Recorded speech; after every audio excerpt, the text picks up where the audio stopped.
Oh yeah. Do you know why? There's a few ways they might kill Bitcoin. Can we? No, not really. No. Yeah. So, I mean, I guess one specific complaint, not complaint, but one specific question I get is, well, like, doesn't this destroy Bitcoin's fungibility? Right? Because before every sat was just like every UTXO was just a big bucket of sat goop, undifferentiated sat goop. And if you poured some into other buckets, you couldn't say like, oh, this is where the goop came from. It's all undifferentiated goop. So, but with ordinals, now you have these serial numbers for Satoshis. You can actually trace a Satoshi back through a bunch of transactions back to the block in which it was birthed. So doesn't this like destroy Bitcoin's non-fungibility? I think the answer is no, because basically this, obviously if somebody is public with their ordinals and which ordinals are theirs and they're making transactions in like an ordinal aware way, then yes, you can trace those those transactions using the ordinal numbers. But this is because they specifically want them to be public, right?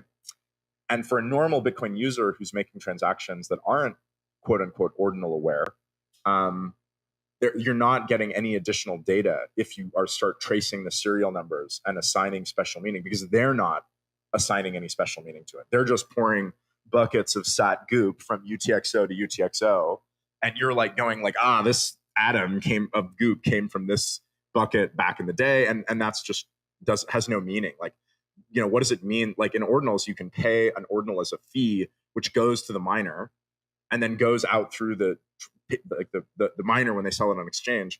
And so if some spook, some like bug ban FBI spook is trying to trace that ordinal. Okay, some very intelligent, very handsome FBI bugmen spooks are like going there. They draw this line from your transaction to the Coinbase transaction to like some exchange to some like withdrawal transaction. That has no meaning. They completely lost the plot like 8 steps ago. So no, they don't. I don't think they do anything for Bitcoin's fungibility, and they're specifically for things that you want to be public. So, if you privacy is not about anonymity, it's about selectively revealing what you want to reveal. So if you want to do things that are public, use ordinals. And if you don't want to do things that are public, don't use ordinals, because you can see them on the blockchain. That's kind of not what they're for. Yeah. I'm trying to think if are there any other ways that ordinals might destroy Bitcoin?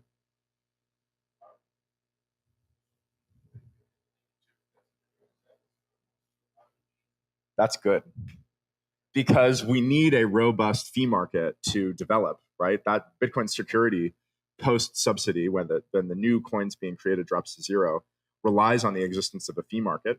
And so if people are bidding, they can't really bid directly on the blockchain, but they can make a bunch of ordinal transactions, and then that can drive fees up. And then, but that's kind of good. We actually want as many possible uses for Bitcoin transactions for block space. So there's a lot of fees, and so miners are paid a lot to secure the network.